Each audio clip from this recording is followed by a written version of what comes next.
Salut tout le monde! Ce soir, on va commencer à jaser de balistique. Je n'ai parlé un peu aux dernières vidéos, mais on va faire ça un peu plus dans les détails. Si vous n'êtes pas inscrit pour le club de tir Rivière-du-Loup avec l'Académie Double Tap, checkez le vidéo d'avant. Et c'est ça. Des fois que vous seriez capable d'aller dans le coin de Rivière-du-Loup, essayez ça. Vous avez juste à écouter l'autre vidéo, puis vous inscrire. Je vais faire le tirage sûrement demain ou vendredi.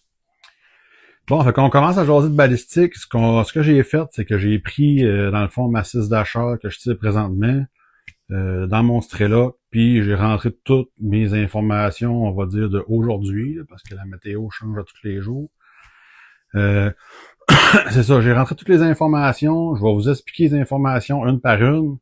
Puis après ça, ce qu'on va faire, c'est que je vais les changer une par une pour vous montrer les effets, c'est quoi, puis vous donner mon avis là-dessus. J'ai pas tout écrit là, parce que je vais quand même faire une couple de vidéos sur la balistique. Mais pour aujourd'hui, on va commencer avec le début. Qu'est-ce qu'on rentre dans notre application balistique? Qu'est-ce qui est important de rentrer en premier, puis de savoir. Puis, je le répète, je l'ai dit dans l'autre vidéo, je suis pas un balisticien, je sais tout comment ça marche, ce que je vais vous expliquer. Mais tu sais, je suis pas quelqu'un de pointilleux, de scientifique non plus. Fait que gênez-vous pas. S'il y a des précisions que vous voulez rajouter, écrivez ça en commentaire, on va en jaser. Moi, je suis ouvert à toutes les suggestions, puis je suis très loin de prétendre que je suis parfait aussi, là, vraiment loin de ça. Euh, Tout le monde se trompe. Puis je pense, honnêtement, je connais personne qui est capable de dire qu'il est parfait en balistique. Là. Si demain matin, je pouvais avaler une pilule qui ferait que je suis parfait en balistique puis en lecture de vent, je vous le promets que je gagnerais sûrement à tout ce qui se fait sur la planète, là, parce que c'est le nerf de la guerre. Tu t'en vas t'inscrire au King of Two Miles puis t'es capable de prévoir le vent là, à 100%, là, t'es sûr que tu gagnes. C'est quasiment sûr. C'est plus rendu là à des hauts niveaux, là, c'est plus tant les précisions de la carabine qui changent les affaires. C'est vraiment le vent, tout prévoir. C'est sûr que les tireurs professionnels, ils shake bien moins ces barricades puis tout, mais moi je m'en rends compte là, quand je fais des matchs professionnels, le gros de la game, il est vraiment sur le vent. Si demain matin, là, je serais 3 fois meilleur sur le vent, là, c'est sûr que je gagnerais des classes beaucoup, puis écoute, ça fait partie de l'apprentissage, mais c'est ça. Je pense que juste aller shooter un match à Thermoly, vous allez vous rendre compte que la personne qui maîtrise le vent à 100%, c'est sûr qu'elle va tout gagner. L'année passée, le dernier, il y a eu un PRS à Thermoly, puis c'était pas le premier que ça faisait ça, puis de mémoire, c'est 50% ou 55% de hits, là, lui qui a gagné. On devait tirer, mettons, 100 balles, puis il y a eu 55 hits dans sa journée. Puis moi, je me rappelle, j'en avais eu genre 45, là, puis ouais, j'avais eu de la misère à les avoir, je vous le promets. C'était une journée là, vraiment devant, puis c'est ça, c'est le nerf de la guerre. Les journées qui vendent zéro open bar, pas pantoute, tu t'en rends compte, là, les super pros, là, il manque 2-3 cibles quasiment dans 2 journées, ou tu sais, c'est vraiment, là, ça monte la game à plein. Fait que le vent, c'est vraiment le nerf de la guerre. En fait, 15 fois je le dis, mais c'est parce que c'est important. Bon. Fait que je vous décris dans le fond ce que j'ai mis dans mon Strelok. On va parler du Strelok tout de suite. Je vais vous mettre une photo là, en haut. On va monter ça de même un peu. Pour pouvoir avoir de la place mettre ma photo. Hein? On va mettre ça de même. On va avoir mon double menton. Fait que c'est ça. L'application que j'utilise, j'en ai déjà parlé. Moi, je prends Strelok Pro pour mon cellulaire. Honnêtement, je pense que c'est la plus simple. Je trouve que c'est la mieux faite. Je la trouve très précise. Puis, mais tu sais, il y en a d'autres. Honnêtement, je les connais pas toutes. Là, 4D off de Ornadi. Mais tu sais, prenez pas là, mettons une application fédérale ou tu sais de balle de même. Là. Je sais que ça donne l'impression que ça va bien, mais il manque des détails là-dessus. Tu sais, ayez pas peur. Sortez-vous une coupe de piastres de vos poches. Là, c'est un investissement que vous en regretterez pas. Moi, je vous suggère d'acheter soit Strelok Pro si vous avez un Android parce que c'est plus possible de l'avoir sur iPhone, ou AB Quantum, qui est Applied Ballistic. la gang de Brian Litz. C'est ça. Si vous avez un iPhone ou un Android, dans le fond, AB Quantum fait pour les deux. Sinon, moi, en match, j'utilise le Kestrel. Celui-là, c'est le modèle 5700. Il n'est pas écrit, là. C'est 5700 Elite. Il y a le X qui est meilleur que ça, mais ça vaut pas la peine. Je n'ai déjà parlé, là. Achetez-vous pas ça cette année si vous commencez, là. Vous ferez pas, c'est pas avec ça que vous allez faire vos grosses améliorations. Commencez par vous pratiquer à tirer, avoir des bonnes balles, avoir une bonne technique. Ça, là, la différence entre ça et ce Strelok, là, tu sais, ça, c'est vraiment précis. C'est meilleur, mais c'est pas là, c'est vraiment pour raffiner, là. Quand tu veux vraiment devenir meilleur, là, tu sais, là, tu passes à un Kestrel, mais pour le début, pour les débutants, puis tout, prenez-vous, si vous avez de l'argent, écoute, achetez-vous-en un, là. Je suis pas en train de vous dire de pas en acheter un, c'est juste qu'il y a bien des dépenses. Un bon bag de tir, j'achèterais un bon bag avant d'acheter ça.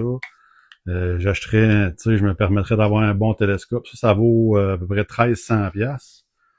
Tu sais, t'es pas mal mieux d'avoir un télescope de meilleure qualité, puis de pas avoir ça, puis avoir une application sur ton cellulaire. Je te le promets, tu le regretteras pas. Puis, tu sais, dans ton évolution, mais tu t'es rendu meilleur, puis tu commences vraiment à triper, puis là, tu commences tu sais, t'as plus, on va dire, une carabine de plastique, là, ou, tu sais, moins haut de gamme, ou peu importe, là, tu sais. Souvent, on s'achète des carabines pour commencer, puis c'est bien correct. Mais, tu sais, ça, là, il y a bien des achats à faire avant ça. C'est sûr, sûr, sûr.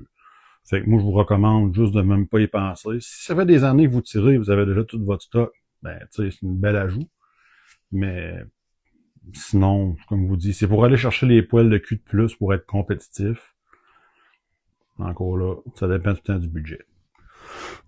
Fait que, un affaire, par exemple, si vous voulez faire du PRS, je pense que ça vaut la peine d'acheter le 5700 Elite. C'est comme je dirais pas que c'est le minimum, là. Les autres versions en bas vont faire.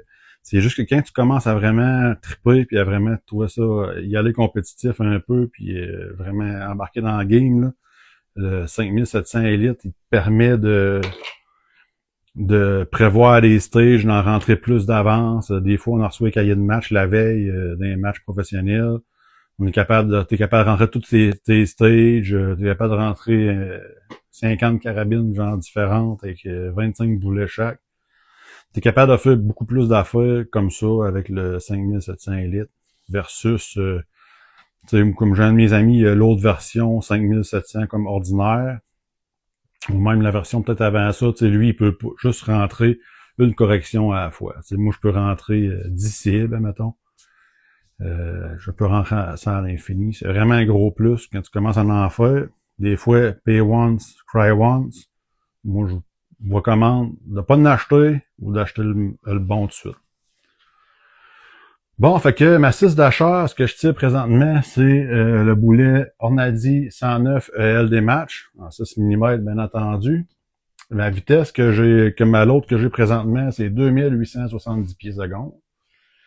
Le BC annoncé, c'est .295. Je sais que le réel, il est plus bas que ça. C'est pas grave, je vous écris là, ce qui sort avec Ornadi. C'est embêtant, là. J'ai été voir sur des forums, là. Il y a beaucoup de tireurs qui disent qu'ils sortent à 2,95. Il y en a une bonne gang qui disent qu'ils sortent à plus à 2,85. Fait que ça joue pas mal dans ces coins-là. Appelé balistique, je pense qu'il note de la custom curve, là, on en parlera plus tard, mais je pense qu'il note à 2,80 ou 2,85. Le twist, moi c'est un right twist, il tourne vers la droite, les riflings dans le canon, c'est un 7.5, dans le fond, c'est un tour à toutes les 7.5 pouces. Ça me donne une stabilité gyroscopique de 1.39. 1.39, c'est pas beaucoup. Mais écoute, c'est pas problématique. Là, ce que j'ai lu dans les livres de Brian Litz, là, avant de m'écœurer et de les ordonner à quelqu'un d'autre, c'est que dans le fond, à partir de 1, ton boulet il est stable. Sauf qu'il est marginalement stable, on va dire. S'il y a une petite imperfection, s'il sort un peu de travers, tu sais, mettons qu'il est pas 100% à droite, peu importe, si les graphings que les riflings font dessus sont pas parfaites, ben, tu sais, il va tomber instable tout de suite. De ce que j'en ai lu, c'est ça qui explique. Mais, tu sais, en vrai, la science dit qu'à partir de 1, c'est stable. Si vous lancez un ballon de football, là, vous savez ce que ça fait, là. Il tourne bien beau puis bien droite, là. Vous allez lancer un même ballon avec la même force dans votre bras, mais qui sort de même. Il y en a un des deux qui va faire quasiment le double de la distance. Là. Quand tu prends le temps vraiment de regarder, là, faites le test, là, ça apparaît, là, c'est des grosses différences. Puis en vrai, avec la carabine, on n'a pas le choix de se permettre. On peut pas se permettre qu'un boulet sorte pas d'ouette parce qu'il va aller juste partout, puis il va juste être pas efficace. Là. Ça va faire des keyholes, parce que si jamais vous allez tirer au club, puis vos trous sont ovales, ou si on voit carrément le boulet de travers, c'est très sûrement votre twist qui est pas bon, à moins que vous tirez de la 2,70 à une 30,06. Ça aussi, ça fait pas de garde. Je parle par expérience, ça m'est déjà arrivé de voir ça dans un club. Puis le gars, ça faisait 20 ans qu'il faisait ça. Là. Il s'est même chicané avec moi pour me dire que j'avais pas raison. En tout cas. Bref, c'est une autre histoire. Avec ça, le twist, moi, c'est un 1 pour 7.5. Puis ça me donne 1.39. Comme vous dit, la no... je m'en allais dire la jurisprudence. Pas la jurisprudence, là, mais on va dire on dit dans le fond que ça prendrait 1.5 pour que ça soit très stable. Puis tu sais que si y a des problèmes, dans le fond, on check pas sa stabilité. Si on est en haut de 1.5, là, elle est bonne. Fait que là, je suis à 1.39. J'ai pas tiré ce boulet-là loin encore. En fin de semaine, je vais le tirer. Je m'en vais à Catskill aux États-Unis. Fait que je vais être mes premiers shots que je vais l'essayer. Mais pour avoir lu sur des forums, le monde a des twists 7.5 puis le tir, puis aucun problème. Ornadi le recommande à 7.5 aussi. Ils disent que ça va bien. Fait que je pense pas qu'il y ait de problème. Mais c'est ça, si je voudrais tirer plus pesant, ben là, ça me prendrait un twist 1.7. Dans le fond, le twist 1.7, ça fait un tour à toutes les 7 pouces, donc il est plus rapide. Ça, si jamais vous le voyez à votre facteur de stabilité, dans le fond, c'est très là qu'il l'offre. AB Quantum, je le sais pas, je m'en suis pas assez servi pour vous le dire. Sinon, il y a Burger Bullet ça s'appelle Twist Calculator, me semble. Vous pouvez rentrer toutes vos infos, puis il va vous calculer votre stabilité. Vous dire si c'est stable ou pas stable. Après ça, la météo que j'ai rentrée, c'est moins 7 Celsius, 29 pouces de mercure, ça c'est la pression. L'humidité aujourd'hui est à 94 à Mkoui, mais j'ai marqué, je l'ai rentré à 50, c'est volontaire parce que, tu sais, mais j'arrive aux vidéos que je vais parler plus ou moins de l'humidité, c'est quoi ça change, ben je veux avoir de la swing en haut et en bas, fait que je l'ai mis à 50. La hauteur de mon scope, 2.25, ça c'est mesuré du milieu du scope au milieu du canon. Puis, je vais vous montrer, là. Bien souvent, là, le milieu du canon, là, ça arrive avec le top du port d'éjection ici, puis là, le milieu de votre télescope, ben, vous êtes capable de le mesurer. Moi, j'ai une REM 700 aussi, puis ça donne la même affaire de mémoire. Fait que, en tout cas, c'est Tika, le dessus de l'action, c'est le milieu du canon, le dessus du port d'éjection. Fait que, je vais faire toutes mes affaires à 1000 verges, pour qu'on voit quand même bien la différence. Fait que là, j'ai calculé ça à 1000, puis ça donne ça. À 1000 verges, je vais y aller en MOA, là. Il y a les MOA, il y a les Emerald. Peut-être là, je vais en parler. Moi, j'ai tout le temps tiré en MOA parce que quand je me suis fait initier au tir, lui qui m'a initié était en MOA. Honnêtement, les Emerald, je savais même pas que ça existait. Puis, en PRS, honnêtement, si vous le faites du PRS, moi, je vous suggère d'aller en Emerald. Même si je suis un gros fan d'MOA, je vais sûrement changer bientôt pour m'en aller en Emerald. C'est juste plus facile un peu à écrire, c'est cartes, c'est plus facile. Il y en a qui disent que c'est plus facile à calculer, là. Moi, je trouve pas, parce que mon cerveau marche en MOA, ça fait longtemps, là. J'ai déjà eu un scope en Emerald. J'ai pas aimé ça. Je l'ai revendu. Je l'ai pas eu longtemps, mais j'aimais pas vraiment pas le réticule à la base, là. Fait que, tu sais, là, j'ai peur un peu de la rassailler, mais tu sais, l'année passée, je tirais avec, j'ai regardé les gars remplir leurs cartes, parler de vent, c'est plus simple, tu sais, c'est tout le temps des chiffres ronds, pas de .25, .75. Moi, j'écris mal, j'écris gros.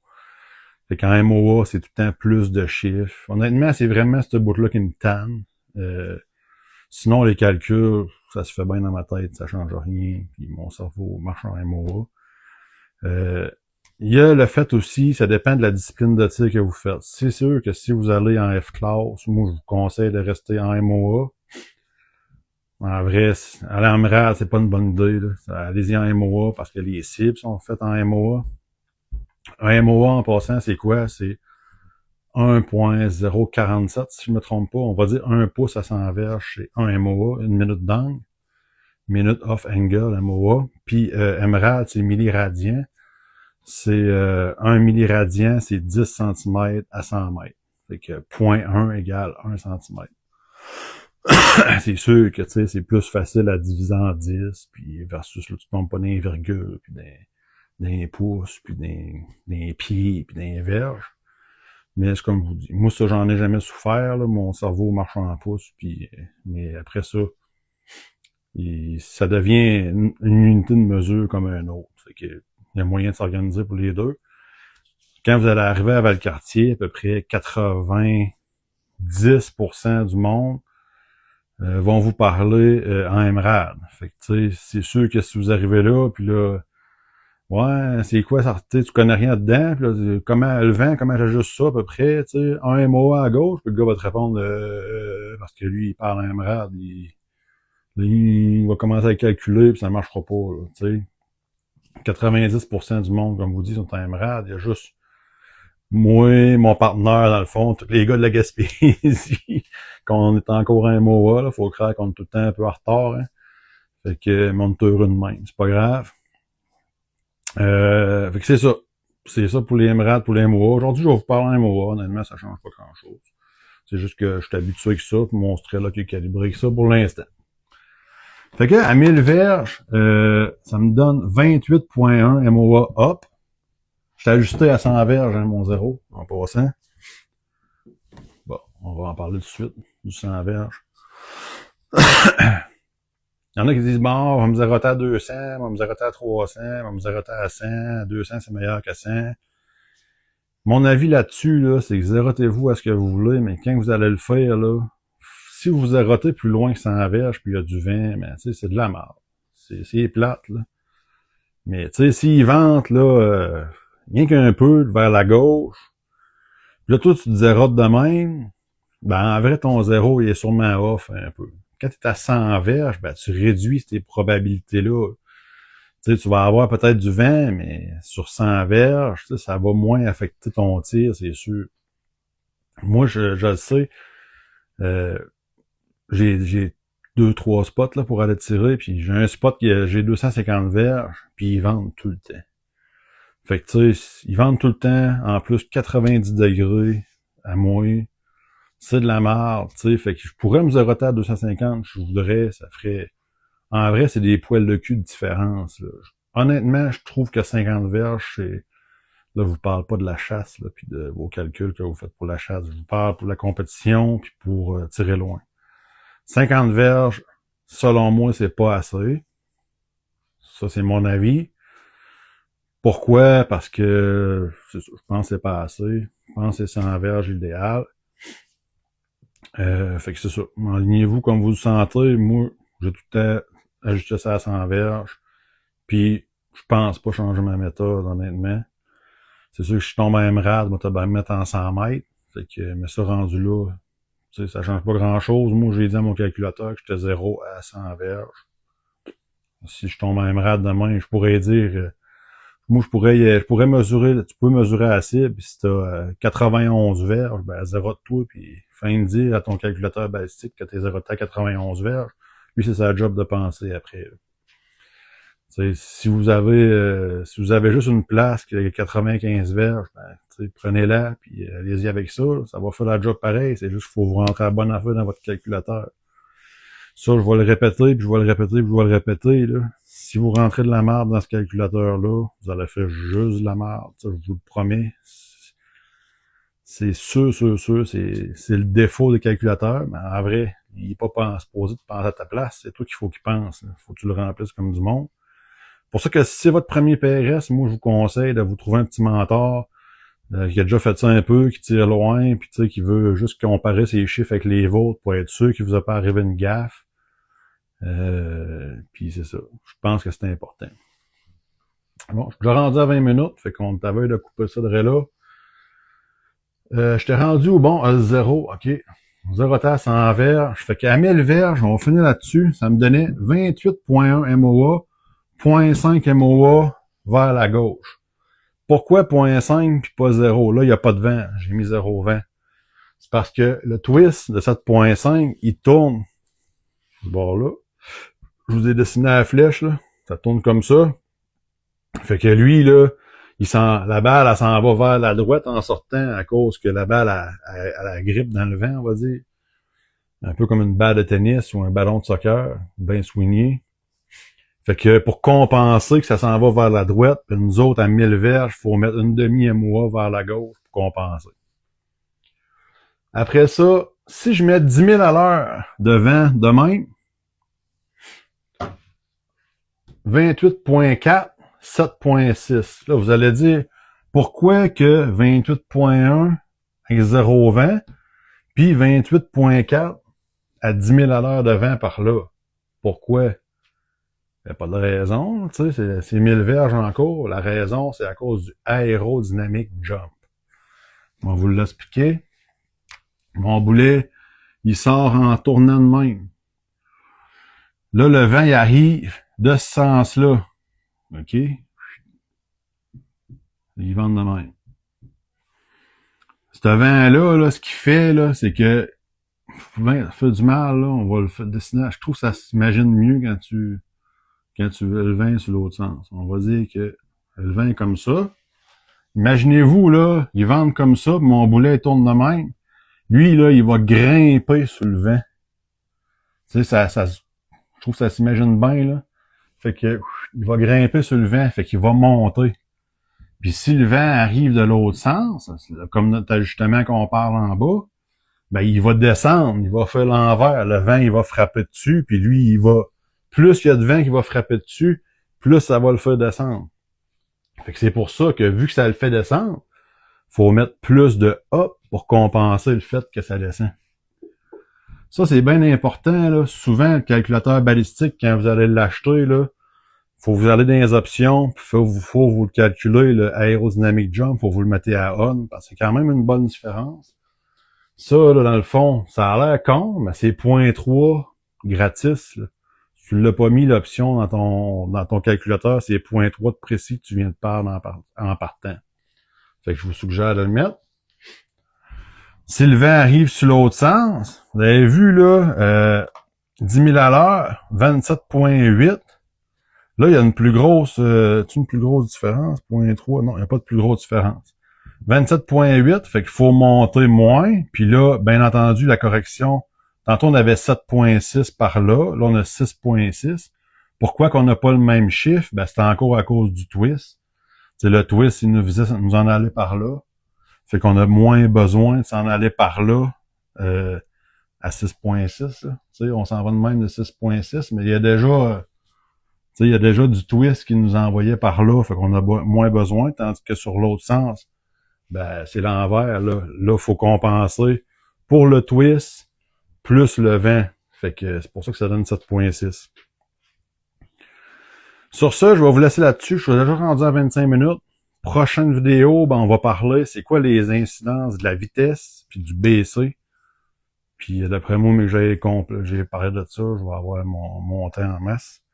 Fait que je vous souhaite une bonne soirée tout le monde. À la prochaine chicane. On se revoit pour le prochain vidéo. Ça va sûrement être un compte rendu de ma fin de semaine aux États-Unis. Bye!